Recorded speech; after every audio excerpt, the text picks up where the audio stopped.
Deuxième station, Jésus prend la croix sur ses épaules.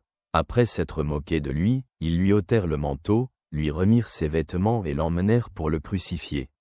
Évangile selon Matthieu, chapitre 27, verset 31.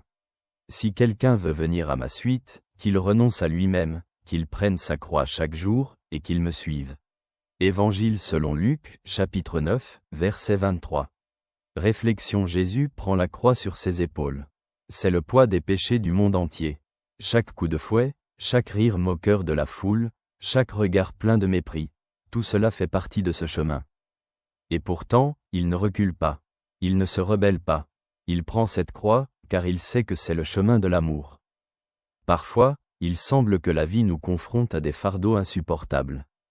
La perte d'un proche, la maladie, la solitude, l'injustice, tout cela constitue nos croix.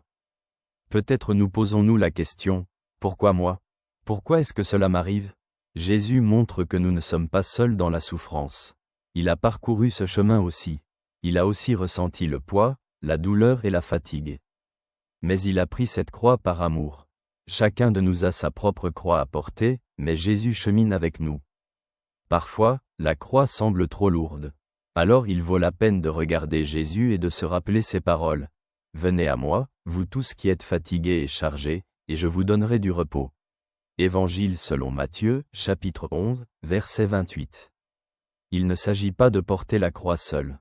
Il s'agit d'apprendre à aimer même dans la difficulté.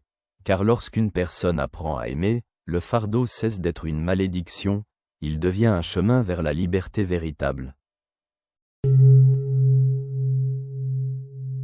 Merci d'être là. Que Dieu te protège. Ton ami t'adresse ses salutations de tout cœur.